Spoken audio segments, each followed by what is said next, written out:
Okay, good afternoon guys. So it's me and Adam back, Mental Wealth Podcast. This is basically just a catch-up episode.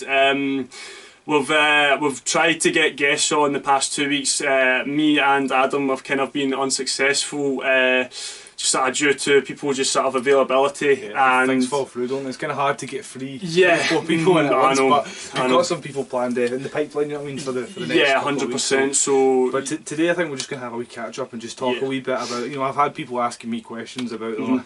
This is the time where like graduate jobs, applications, and people are asking me for advice and things like that. So we can go for a wee bit of that, and then obviously news things like the fuel shortage and just COVID and all that. Yeah, so, definitely, man, definitely. But I think I'll just start off with that. I mean, this is the kind of time where people are, if you're in university and you're graduating, you're looking for a job. This is the time where you really need to be applying. If you're still in your kind of last year of it, or you want to do an apprenticeship or whatever it is.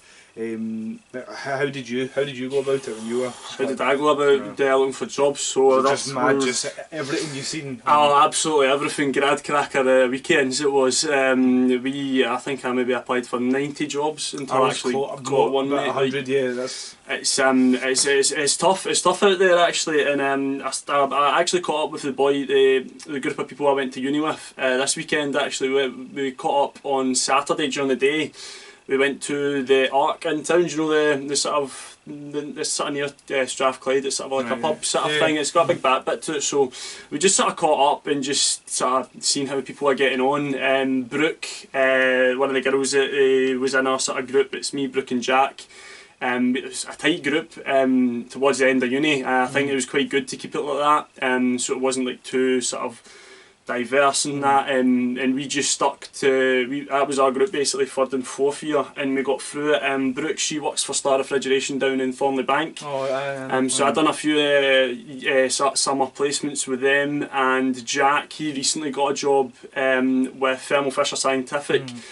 But the thing was with him, it did take him a fair bit of time to actually get it. So he'd just gotten his job, and I've obviously sort of been in my job 2 years, but I think it's all about at the time that you're sort of finishing your project and stuff like that. That's when you should really sort of be applying for places. And to be fair, I don't know if he really done that as much.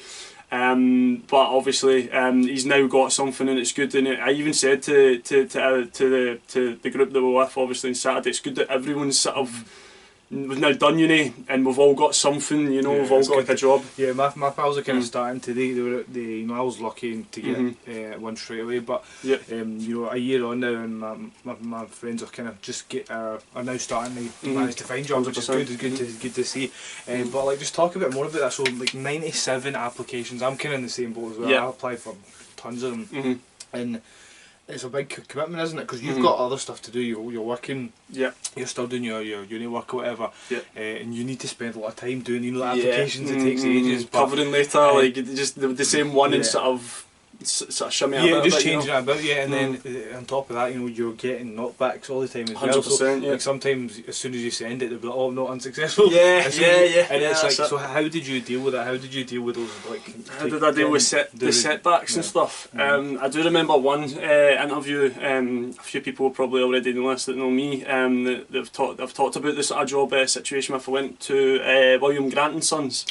Whiskey manufacturer. So it was to basically work in their sort of distillery. And as soon as I walk into the sort of canteen area, the rest of the applicants all final year masters finishing off. So instantly, me with a B-Eng only, it felt really sort of out of sorts a bit. So obviously, in the interview, it was basically a boardroom, sort of meeting room. And I was at one side of the table, and the two interviewers were at the other, and it was maybe an hour of just questions, and that's a few of them I was quite kind of stuck with, to be honest myself. I think there was one of the ones that's like, okay, if we were a distillery, how would we change the plant around to make dairy tomorrow? So really hitting curveballs, and it was quite intimidating, to be honest. And I think as far as interviews go, sometimes you come out absolutely knackered. It's draining. Because you need to be on point, you need to be on your toes. And I think it's probably even something for the employer to make the person feel sort of more comfortable when they're sort of applying for places and that.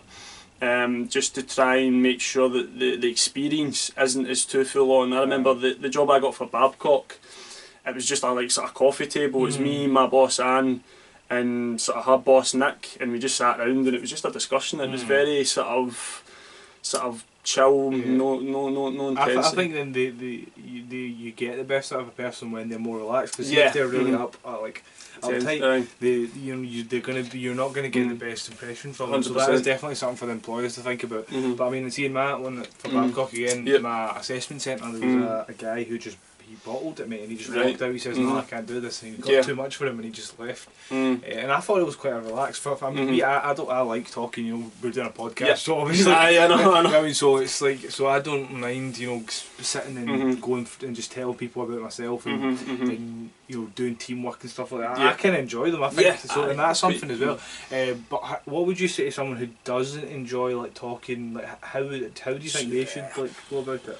Do you think that's a skill they can work on? I think it is. I think it's something that can sort of develop. I mean, through uni, one of my pals here had quite sort of bad sort of anxiety. Obviously, won't mention his name, just obviously for personal reasons. But and it was even small things. Like I remember we got invited to somebody's flat for like a sort of night out sort of thing, and he felt so uptight about going, and I was like, honestly, like, you'll be fine. So, and then after 10 minutes he was like, I don't know why I was so like uptight about it. And you've just got to really sort of chill out and just take it as it comes. It's like the dentist, isn't it? You think it's going to be a lot worse when you go there. I know. Well, I mean, I was at the dentist on Friday and I now have to get my 2 bottom wisdom teeth out. So maybe it's not always as good there, is it? I know. But you've got to sort of understand that the people interviewing you would have been in your shoes at one point in time. So that's how they got that job. So you just sort of need to sort of screw it up and know yourself as well. I think self-awareness is very important. Not everyone has got all the skills. You know what I mean? For me, I'm not really good technically. I wouldn't say that I'm no wizard. It takes me, like, see, when I've realised even more now I work that when I'm in a group, you know, other people pick things up quicker than me and they all seem to get it, and it takes me a wee while longer. But then I kind of focus on my strengths, which is, you know, the people skills, the talking skills, and that I think that kind of makes up for it. It does in a way, because but you might be the other way around. You might be more technical, more analytical, more organised. So if you are, own that and you know, sell that, because that's what you're doing. You're selling yourself. And you know, I was reading something and recently, and it says, you know, everything you do in life is sales. Because you're trying to persuade someone to take some sort of action, you know, whether you're a parent and you try to persuade your children to have their dinner, it's a persuasion, isn't it? You're doing it. That sort of goes hand in hand with what the employers want. They're wanting to buy you in a sense of the interview, so that's what they're kind of they're sort of thinking about as well. Something interesting though, I'll break it to you actually, because there was an expression of interest email that came out to go to Korea or China for 6 months plus. So I put my name in the hat for it. I'll see what happens. I think the company was it? I was with Babcock, so it was just a sort of operations job out there for 6 to 12 months. So see what happens. I'm looking forward to it.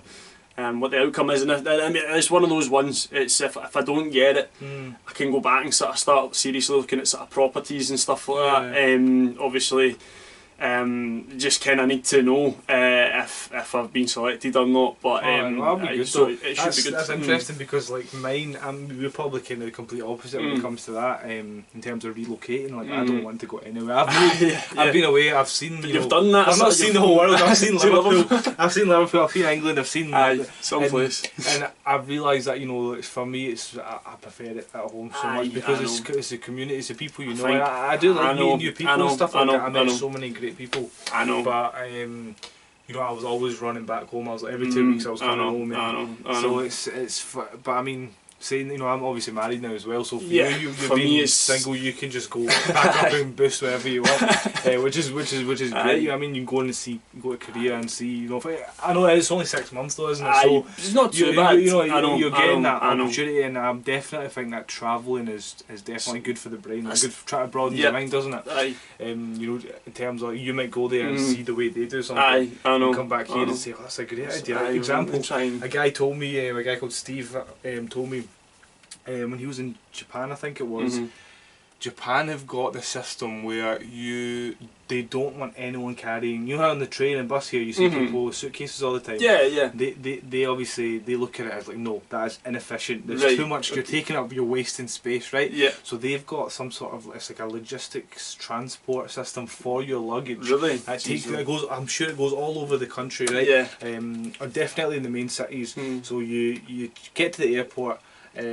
You've got your bag, right, and then you tell them, right, okay, this is the hotel I'm staying at. Yeah. So they'll just send it straight there. That's you know, crazy. so you're not taking it on the train or anything. Yeah. The other thing is like the public transport is always on time to the minute. See if the train's a minute late, everyone loses their shit. It goes. You know, I know. Yeah. So I mean, so it's like seeing stuff like that would be amazing. Like somewhere I've been wanting to go is Singapore. Yeah. Is it I don't even know. Is it Singapore with the 3 skyscrapers? I like the big boat on top. I need to get on top of that. I need to go and see that. I really want to go and see that.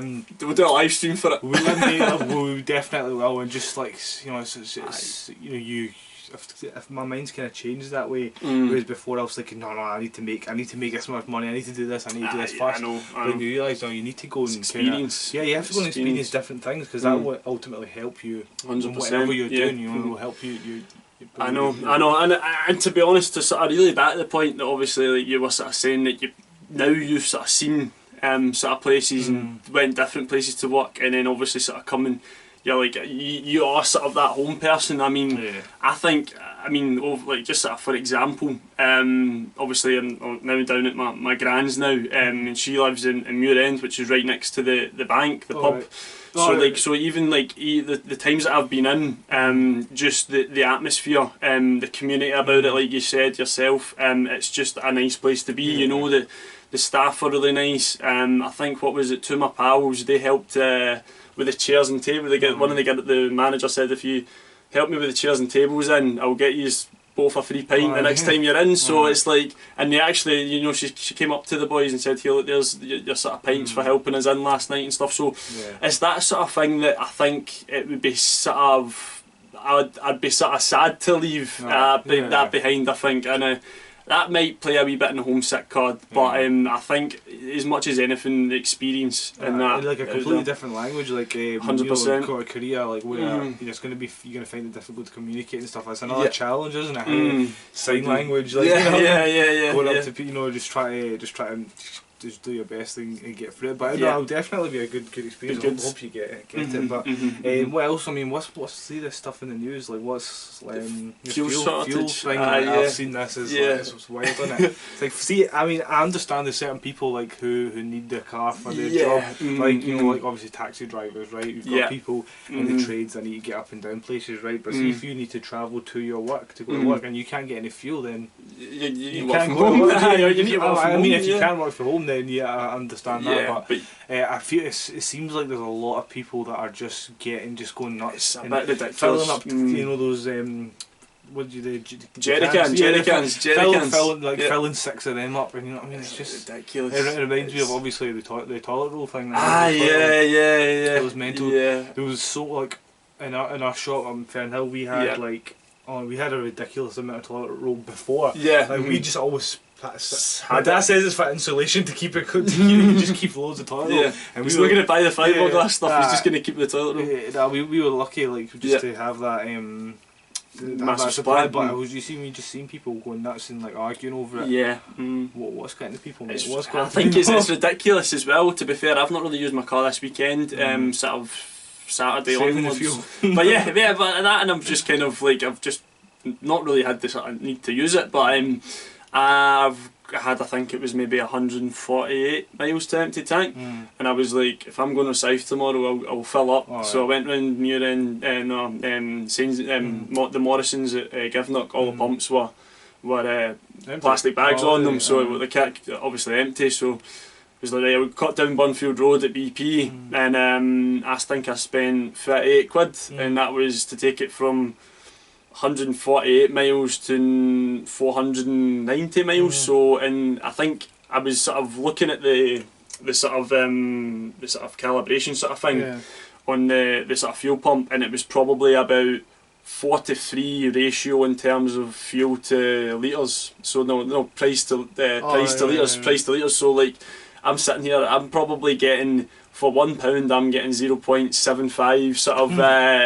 litres of fuel. So it was an expensive fill up, but I thought, do you know what, if I'm going all that way, I don't mind spending it. And it means that if it gets worse, I know I've got a wee bit of fuel to tide me over, but I think it will all sort of calm down eventually. Because they're saying it's something to do with the truck drivers. But it's not. But I was seeing today that it's actually, you need a special licence. So you've got HGV, and then you need another one for fuel. So I think maybe because it's not like taking a pallet off a truck, is it? You know, you need to earth it and make sure everything's all good. It's a dangerous, obviously, potentially dangerous, job doing transport. But I mean, what else has been happening like in the news?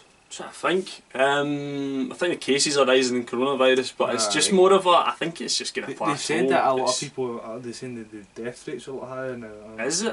So I don't know if we'll go back. I don't know if we could go back, like even financially. It's just I think go back into another lockdown. Like it would. I mean, you sort of seen it last year. I think last year's lockdown in summer it was grim, but I think summer you could handle it because you were outside, you were maybe sunbathing. Okay, you didn't really do an awful lot during the day, but as soon as it got to winter, it was like, right, what do you do? You're like toilet. I mean, to be fair, the one thing for me was because I'm a fat bastard, so it's like for me, for queuing for food outside, that's the thing. I mean, we need to fix this. I know. We need to fix it. I know. That's what I had because of the chippy. You know, Mario's at Fenwick Road, the chippy. Mario's, best chippy. Right? Oh mate, you see, actually, I stopped just briefly stop you there. I remember I had a pizza out of there, and I was thinking, do you know what?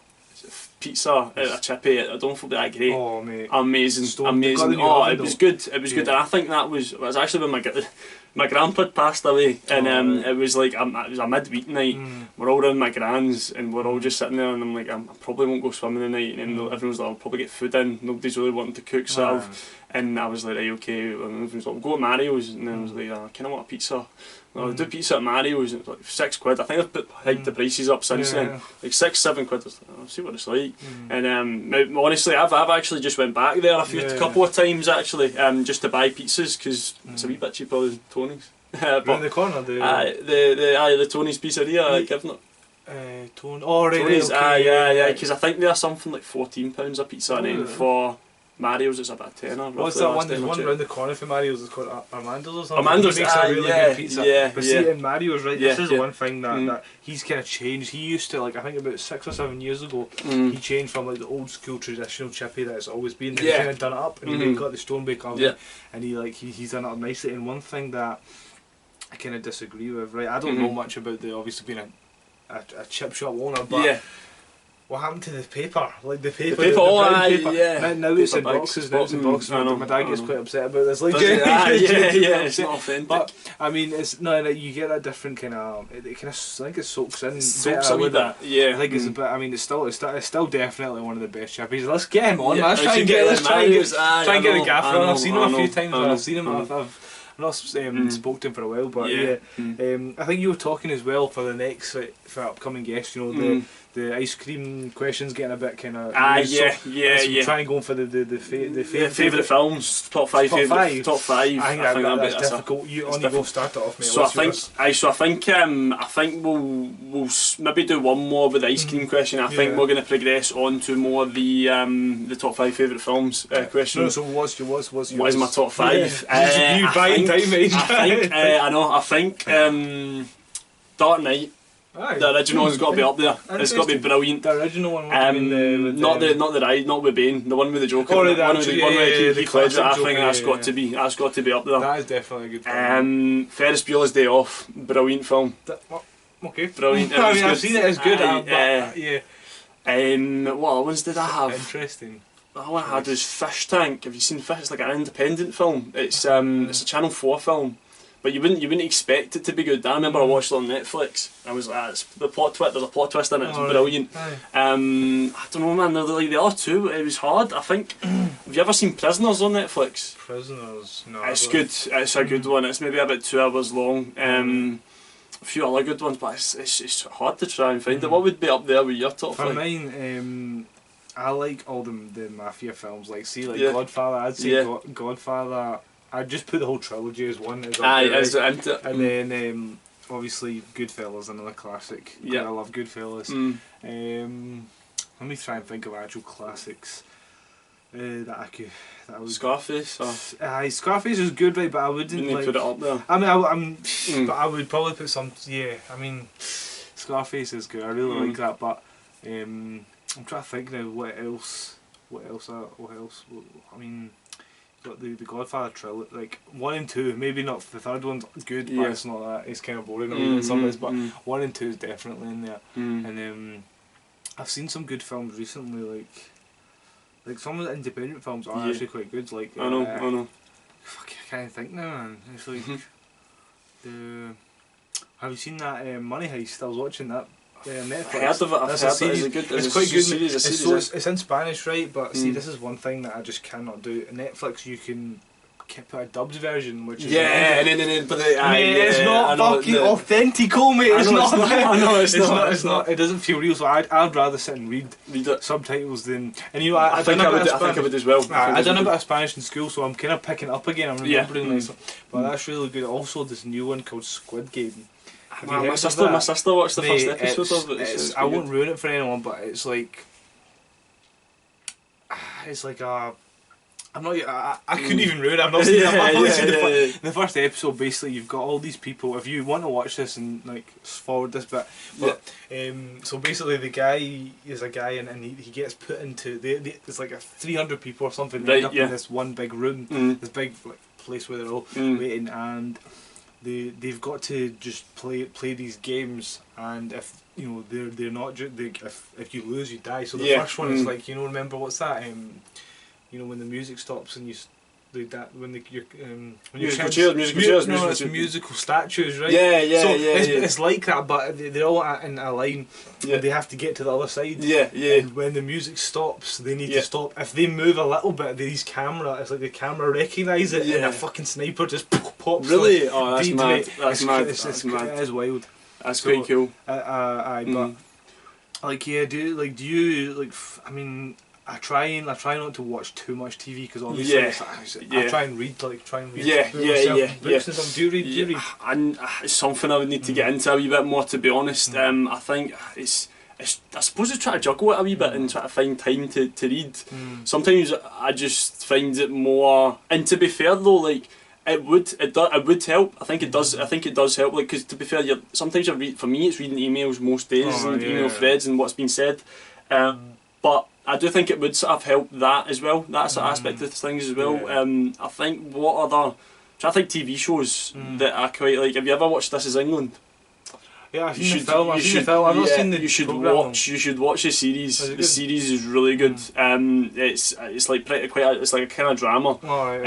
But with the Nazis and like but so obviously that's the film. So that's the first one that you should watch, and then it goes like 86, I think. So that's like 84, 86. So it's set after so that's the series, and there's This Is England 90, which is like the rave culture and stuff, but it's good just to like sort of it's a good watch. See the history of like the history, and it's not even that. It's like when you watch it, you're like this could be like somebody's like life. This could be like a local sort of community and stuff. So that I thought that was good. Top Boy, really good, really good. Top Boy Summer House as well. There was one thing on Sky. It was called Liverpool Narcos. You seen that one? No, I've not. It's a documentary, right? It's wild because obviously I stayed in Liverpool and I was watching it. And it's like it's kind of half of it's like a documentary and half like of like a film that they made of it, and it shows you like highlights of it and stuff. It shows you the rave scene and all that, and the ecstasy and all. It's think one of them's about heroin, the other one's cocaine, and I think the last one's ecstasy. Right, it just shows you the amount of money some of these guys were making. Like the smugglers, the ones that were actually bringing it in from different countries and moving it about that way, transporting I know. That's the thing though, like you even see people that have like obviously the podcasts that sort of I watch, that people that have lived that life, and it's like, well, if you're limiting, so it's like if you're limiting yourself to like a market of like 4 or 5 sort of product fields, like why there's like millions, it's like why are you limiting yourself to something that's illegal that could get you so much, like whereas like if you could own a legitimate business selling TVs at the end of the day, and you wouldn't need to swear it, but yeah, no, it is true. When now you say that, because you speak to the guys that are selling drugs at a really high level, they're effectively running like international corporations, right? All underground though, because obviously, but you think, if they did, well, like me and you said, like, why wouldn't you just like take your money out and just go into do something else? And it's weird because when you ask these people that, they're like, oh no, you can't stop once you're in, that's it, because if you try and leave, someone will come in, because obviously you make enemies as well, and as soon as you turn your back or you think you're going, they think you're going soft, they'll do you in, you know what I mean? It's that kind of like they're doing it to survive. It's a survival thing as well, isn't it? Or like on the other hand is they just love being gangsters. It's just like the ego. It's the ego boost, man. It's the ego more than it is the money. But you see that a lot, unfortunately, mate. A lot of young people, from in school, and then they see money, older people making like a lot of money, and don't get me wrong, if you see people making $1,000 a week, you know what I mean? You're like, and you're thinking, oh wait, okay, if I spend 5 years, I go to uni, I'm going to make like half of that. I know. It's easy to get misled and think that, but then think of it this way, mate. Let's say you make $1,000 a week for 2 or 3 years, right? And then you get done. You spend 5 years in jail, 6 years in jail, whatever it is.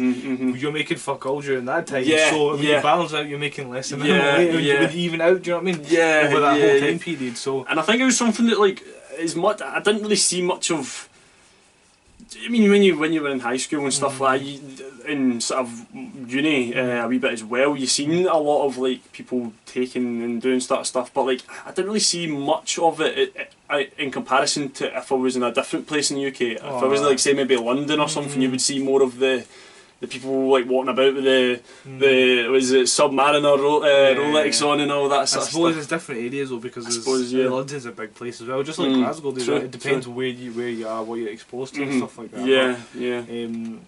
It is important just to be patient and just stick with it. And I know it is easier to say when you're in a better situation, when you've got a stable family and stuff like that. It's easier to say when other people don't have that, and they feel like they need to go out go down that road and graft. Because if you think about it, if you're like a kid and your mum, say, or parents are on drugs or whatever, you can't, your only option is to go into child services or go and report them, or it's if they're taking all the benefits money or whatever the support they're getting, they're using it on drugs, then what have you got if you can't eat? You know what I mean? So I think in those shoes, then you kind of start realising what it is, and then they grow up just knowing that and just doing that. So, but enough doom and gloom, mate. Exactly.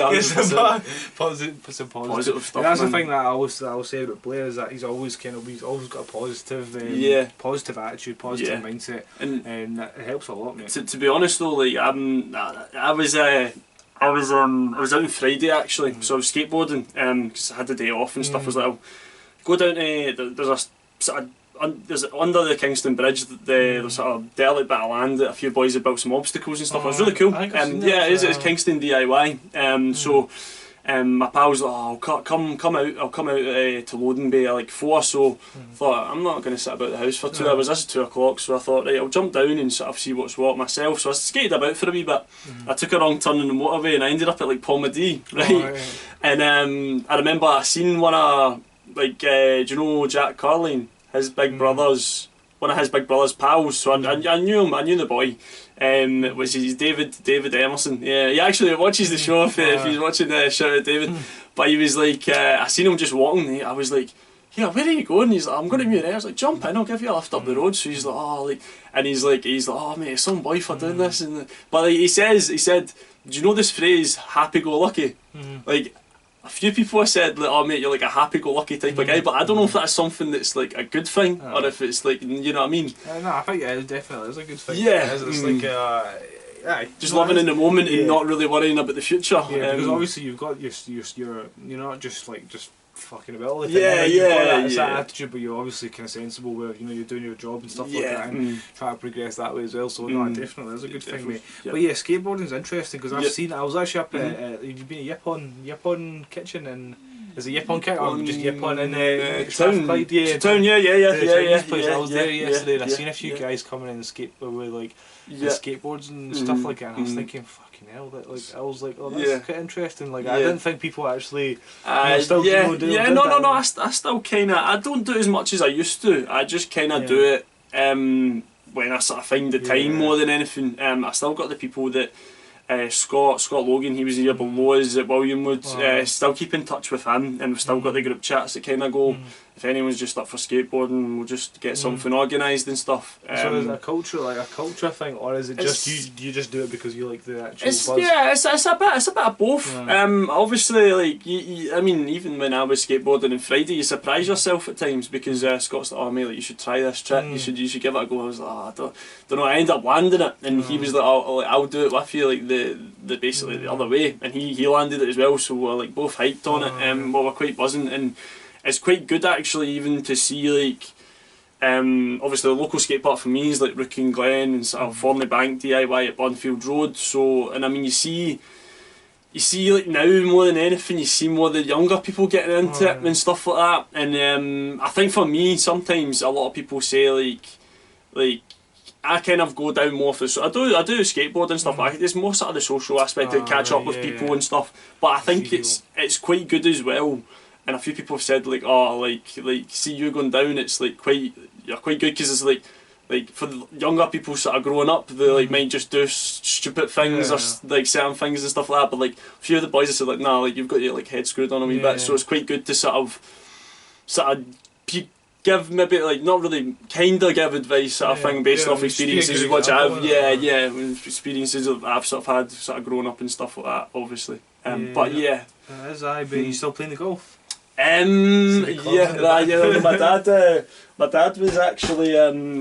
dad was actually playing yesterday. So up at Cathcart Castle, there's a golf competition that they do every year, and it's my dad's pal that sort of organises it. So it's called the Chickweed. So they usually play in that. My dad didn't win it, but I go up every year because my godfather plays in it. So I always get to see him, and he won it this year, and he won it last year, but he's the one person that's defended the title. So there's a picture of me and him. I think I look more buzzing that he won it than he did, to be honest. But I've been trying something. I've been doing something just differently. Where see when I'm the way I stand, when I'm with the driver, I'll put my right foot slightly like a half step back. Have you ever and so that way it's like I'm not just turning, I'm kind of twisting all the way around and I'm getting it really far. And I'm getting it dead straight as well. Good stuff. So I'm getting there, mate. I remember the first game I played, it wasn't the one before you. Even with you, I was terrible, mate. I was missing every single ball, but you got to start lost about 6 balls. I know you do, but it'll be good to get a game before obviously the weather changes. But the weather still seems alright, doesn't it? It's not too bad. I think the amount of times that I've sort of thought to myself, when's it going to turn? It's still humid. It's still. It's strange. They're saying that recently. It's just been. It's not. The seasons are disappearing. It's just going summer, winter, and that's it. And it just hits you at once. They say that's because of global warming. What do you think about that? Do you believe in global warming? I think it really does exist. The person that cuts my hair doesn't. I don't know why. Doesn't believe. He just thinks the world always changes, but does a good job on my hair. So mate, I don't know. I just says you look at it, obviously I work in a blooming industry, we're battling global warming all the time, trying to make things more efficient. So bloody well it does exist, but obviously people are entitled to their own opinion and what they think about that. But I think you will see. I mean, like this summer, for a prime example, we had about a month of solid weather, and maybe broke for a day or two. Before that, we had maybe 4, 5, 6 weeks maybe of it. Is again, you're still seeing like, I think it was, what was it, 3-4 weeks ago. I went outside and skateboarded for 2 hours. Top was absolutely soaked, it was sweat. And I went home to my gran's thinking, oh, you know, you just dry in, it'll be fine. Still stuck to me. And I thought, do you know what, and it was a result of it actually not getting cooler. And I think we will start to see it a lot more. Like see the winters as well, because like February, March time, the ice was crazy. Brutal. It was crazy. Like class, It was crazy. Like skating. I know, because like, you know, they say that it's. Do you think that like it is gonna, like in the next few years it's gonna start getting bad, or? I think I think you'll just see a change in Glasgow, because Glasgow's not really used to. I think obviously in like London it's like 30s in the summer, but like London, like some places are hitting 40s. So do you think like, it's going to be a good thing then?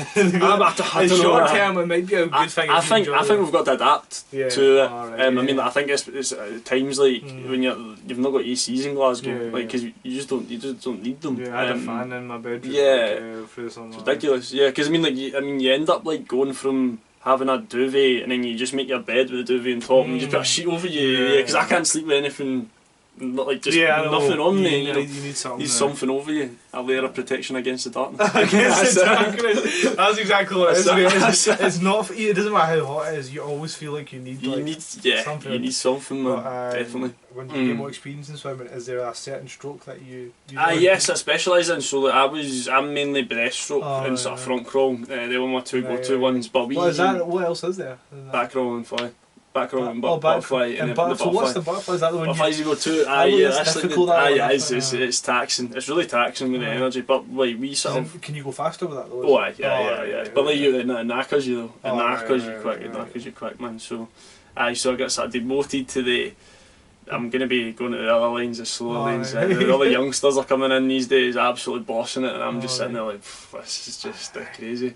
Because I remember I was them and I came into the Masters, the swimming club, the squad that I sort of swim with. So it's like a club, The Masters is for people that are still wanting to swim but maybe not as compete as much and be too serious.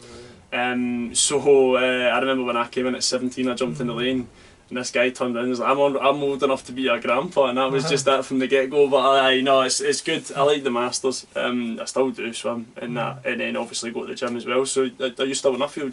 Yeah, I still train. I've been going a bit more consistently now, mate. I've been doing try to do more like deadlifts, squat. I've not been squatting enough. Yeah, you should. The last couple of weeks I've been getting back into it.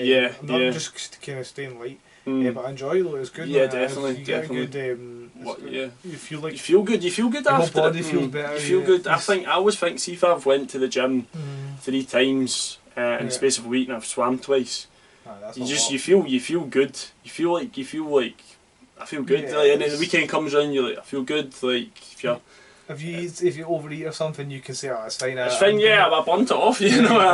I'm probably like most people, diet Monday to Thursday, Friday, and then Saturday, Sunday's a bit of like, you know, like just. The diet though, see, like, so how many kind of.